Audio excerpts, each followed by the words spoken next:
Hello friends, स्वागत है आप सभी का एक बार फिर से आपके अपने ही चैनल ज्ञान दानवे में। दोस्तों, आज आपको इस वीडियो में कुछ खास जानकारी देंगे जो आपके लिए बहुत ही इंपॉर्टेंट होगा। अगर साथियों आप बिहार में 7वीं चरण शिक्षक बहाली का इंतजार कर रहे हैं, अगर आप सीटेट पास हो गए हैं तो आपको बताएंगे कि आपका अगर मेरिट कम भी है तो आपकी बहाली सुनिश्चित हो पाएगी या नहीं हो पाएगी। इस वीडियो को लास्ट तक जरूर देखिएगा ताकि आपको कंप्लीट इंफॉर्मेशन मिल सके। देखिए साथियों, बहुत से अभ्यर्थी का ऐसा कमेंट आ रहा है कि सर मेरा 90 से कम मार्क है सीटेट में, क्या मेरी बहाली हो पाएगी या नहीं हो पाएगी। ऐसे में साथियों 60-40 के अनुसार वे अभ्यर्थी क्या कर रहे होंगे, अपना मेरिट निकाल रहे होंगे, आ रहा होगा बहुत कम, है ना। ऐसे में घबरा रहे होंगे उनकी बहाली हो पाएगी या नहीं हो पाएगी। तो साथियों चलिए आपको हम बताते हैं एक कैलकुलेशन डाटा के माध्यम से कि बिहार में कट ऑफ कितना कम तक जा सकता है।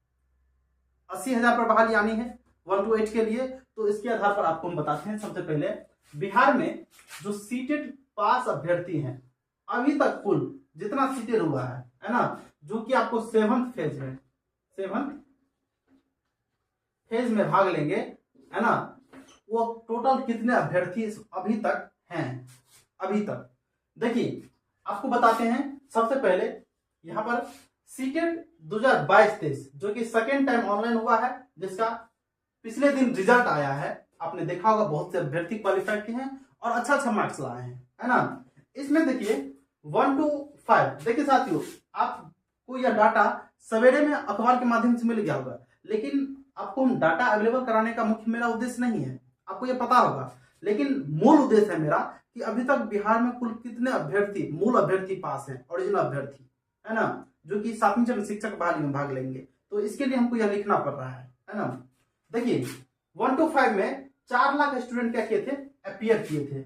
उसमें से आपको 25,543 स्टूडेंट जो है वो क्वालिफाई किए, पास किए। वहीं हम अगर 6 to 8 का बात कर ले, जो कि पेपर 2 होता है ना, 3 लाख स्टूडेंट अपीयर किए थे और इसमें 23,574 स्टूडेंट क्या हुए थे, बोले था पास हुए थे। इसमें साथियों बता दे, इस डाटा के अनुसार और भी कुछ ऐसे अभ्यर्थी हैं जो पास, है ना, बिहार में हुए होंगे। वो कौन सा आप सभी को पता होगा। बिहार में बिहार सरकार के द्वारा कुछ आरक्षण दिया जाता है सीटेट में क्वालिफिकेशन को लेकर, जो कि आप सभी जानते होंगे। अगर नहीं जानते हैं तो वीडियो के डिस्क्रिप्शन में आपको लिंक मिल जाएगा, उस वीडियो को जरूर देख लीजिएगा, आपको पूरा पता चल जाएगा। देखिए बिहार में आरक्षण के अनुसार पीएच जो फिजिकली हैंडीकैप्ड होते हैं, एससी और एसटी, उसको 75 मार्क मतलब 50% आप अगर अंक लाते हैं सीटेट में, है ना, तो आपको पास माना जाएगा, है ना। उनके उन अभ्यर्थियों की जो संख्या है बिहार में वो लगभग 10,000 इस बार क्वालिफाई किए होंगे। इतना और 10,000 टोटल को यहाँ पर हम कैलकुलेशन करके लिखे हैं, है ना, जो कि 25,543 1 to 5 में, 23,574 जो कि 6 to 8 में पास थे, और आपको जो आरक्षण मिलाकर जो कि 75 से 82 तक जिसका मार्क होगा, है ना, जो कि आरक्षण कैटेगरी में आते हैं, है ना, वो 10,000 अभ्यर्थी हम कम ही लिखे हैं, है ना। ये जो डाटा है आपको कम ही दिखा रहे हैं, है ना, इससे ज्यादा नहीं जा सकता है। वो आपको कितना 59,117 स्टूडेंट टोटल कुल मिलाकर होता है बिहार में इस बार क्वालिफाई की। क्या चीज बोले था, सीटेट जो कि सेकेंड टाइम ऑनलाइन हुआ था। फिर साथियों अब थोड़ा सा बात देखिए, इस बार आप सभी को पता होगा सीटेट में बहुत से ऐसे अभ्यर्थी हैं जो रीअपियर किए हैं, पुनः एग्जाम दिए हैं। क्योंकि आप सभी को पता होगा बिहार में जो बहाली चरम सीमा पर थी, जैसे लग रहा था कि अब बहाली आ जाएगी, तो एक नियमावली वायरल हुई जिसमें 60-40 का मामला दर्ज था। तो ऐसे में बहुत से अभ्यर्थी अपना मार्क गेन करने के लिए, अधिक लाने के लिए पुनः इसमें अपीयर हुए।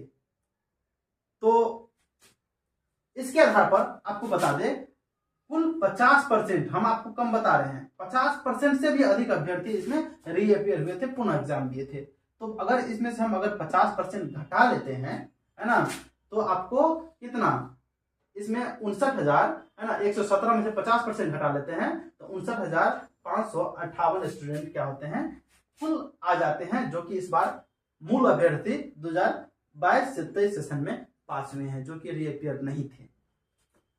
अब देखिए 2022-23 सेशन में पास अभ्यर्थी हुए ही, लेकिन आप सभी को पता होगा अगर 2023 में बहाली आ जाती है, तो इसमें बहाली आ जाती है। तो जिनका सेशन 22 से 24 है, 22 से 24 है, उसको तो मौका नहीं मिलेगा। लेकिन सरकार का जो आदेश था उसके अनुसार 22 से 24 वाले स्टूडेंट भी इस बार सीटेट में फॉर्म फिलअप किए थे और एग्जाम देकर पास भी हुए हैं। तो इसके आधार पर आपको बता दें कि 10,000 ऐसे कैंडिडेट हैं जो कि आपको हम बहुत ही कम दिखा रहे हैं, है ना, इससे ज्यादा ही, है ना, हो सकता है। 10,000 ऐसे कैंडिडेट हैं जो कि 2022 सेशन वाले होंगे और इसमें 2022 जो सेकेंड टाइम ऑनलाइन हुई है उसने सीटेट क्वालिफाई किए हैं। तो इसको अगर हम मेहनत कर देते हैं, हम आपको क्योंकि बता रहे हैं 7th फेज में कुछ कितने अभ्यर्थियां, है ना, आपको देखने को मिलेगा। तो उसका कैलकुलेशन डाटा अवेलेबल कराने के लिए इसमें 10,000 यह भी हम माइनस कर देते हैं। 29,558 में से 10,000 माइनस करते हैं तो 19,558 स्टूडेंट बच जाता है, जो कि लगभग 20,000 के करीब जो इस बार स्टूडेंट है वो पास किए हैं। इससे ज्यादा नहीं हो सकता है, इससे कम हो जाएगा 4,000, लेकिन इससे ज्यादा नहीं होगा, जो कि आपको एक अनुमानित डाटा है ना, जो कि लगभग 98% सत्य है ना। अगर आप हम पे विश्वास करते हैं तो ऐसा मानिए। अब देखिए साथियों, ये तो हो गया आपको नया वाला लोचा, सारा कैलकुलेशन करके मैंने आपको बताया। अब चलते हैं पिछले वाला। इससे पहले भी तो सीटेट पास है, सीटेट तो पहले से होती आ रही है 2011 से, लेकिन छठे चरण में जिनकी बहाली हो चुकी है ना, जहां तक सीटेट का जो कि जुलाई 2019 तक का जो अभ्यर्थी था उसको मौका मिल गया था छठे चरण बहाली में। तो ऐसे में सीटेट 19 जो कि दिसंबर में हुआ था, 2019 दिसंबर में, है ना, उसको छठे चरण में मौका नहीं मिला था। वे 7वें चरण का इंतजार कर रहे थे। सबसे पहले यही अभ्यर्थी थे, है ना, जो 7वें चरण का मांग किए थे। तो ऐसे में उस टाइम में अभ्यर्थी 20,000 पास हुए थे। हम इससे पहले वाला का काउंट नहीं करते क्योंकि उनको मौका मिल गया था। हालांकि इससे पहले भी अभ्यर्थी बचे हुए थे, उसको इंक्लूड हम इसमें कर दिए हैं, है ना। अगर वीडियो का आप लास्ट तक देखिएगा तो समझ जाइएगा, है ना, कि पुराने स्टूडेंट भी इसमें आ गए हैं।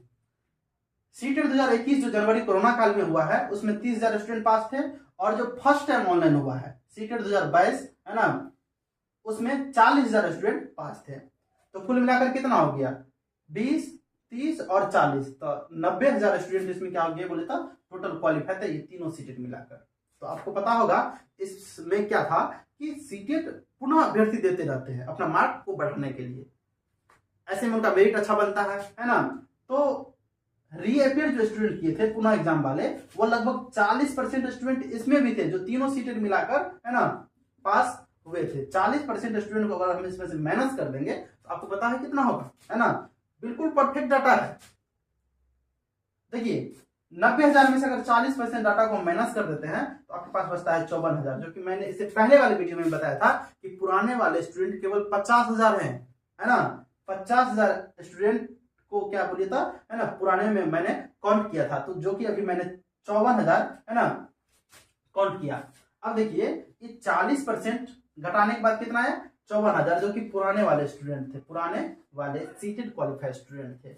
अब देखिए ये 54,000 पुराना वाला और नया वाला कितना था, नया वाला यहाँ पर आपको 19,000, है ना, 558 स्टूडेंट, 19,558 स्टूडेंट। ऐसे में आपको हम बताते हैं, देखिए कितना हो गया, 54,000 आपको पुराना वाला, 54,000 पुराना वाला, 19,558, चलिए इसको हम 20,000 मान लेते हैं, 20,000 मान लेते हैं। 20,000 स्टूडेंट जो है वह क्या बोले था, न्यू वाले, जो कि इस बार सीटेट क्वालिफाई किए हैं। हालांकि इससे कम ही होगा लेकिन ज्यादा नहीं होगा, है ना। इसको हम काउंट करते हैं तो कितना हो जाता है, टोटल 74,000 ऐसे स्टूडेंट हैं, है ना, जो कि इस बार सीटेट जो है क्वालिफाई अभी तक है सब, जो कि 7वें चरण शिक्षक बहाली में भाग लेंगे। अब बताइए आप कि सीटेट 74,000 स्टूडेंट पास हैं और बिहार सरकार के अनुसार 1 to 8 में बहाली आनी है कितना, 80,000। अब इसमें 74,000 पास है, 6,000 के करीब अभ्यर्थी बच ही जाते हैं। तो कुछ अभ्यर्थियों के मन में ऐसा कंफ्यूजन भी होगा कि सर महिला को तो 50% आरक्षण मिल जाता है, ऐसे में बहाली हो पाएगी या नहीं हो पाएगी। तो आपको हम और भी घटा के दिखा देते हैं जो कि पूर्णतः सत्य है, आप खुद अनुमान लगाइएगा। आपको पता होगा कि 74,000 स्टूडेंट हो गया आपको पूरा क्वालिफाई, अभी तक बहाली आनी है 80,000 पे। अब यह बात समझिए कि अगर 9 से 12 तक की पहली बहाली होगी, आपको भी पता है, हमको भी पता है, और बिहार सरकार के द्वारा भी अनाउंस कर दिया गया है 9 से 12 तक की पहली बहाली होगी। इसमें जो एसटीटी क्वालिफाइड स्टूडेंट होंगे क्या इसमें पास नहीं होंगे? पूरा गणना किया गया है, 30 से 35 हजार ऐसे स्टूडेंट हैं जो कि पहले से इसमें सीटेट क्वालिफाई है और एसटीटी भी। अब बताइए वो 9 से 12 में भाग लेंगे कि 1 to 8 में भाग लेंगे? तो इसके आधार पर अगर आप 74,000 में से आप 30,000 नहीं घटाइए, मिनिमम 20,000 का अगर बहाली हो जाता है किसमें, है ना, 9 से 12 में, जो कि इसमें ही पास थे, तो बचता है कितना बोले तो 54,000। कितना? 54,000। अगर 10,000 ही लेते हैं तो कितना बचता है? 64,000।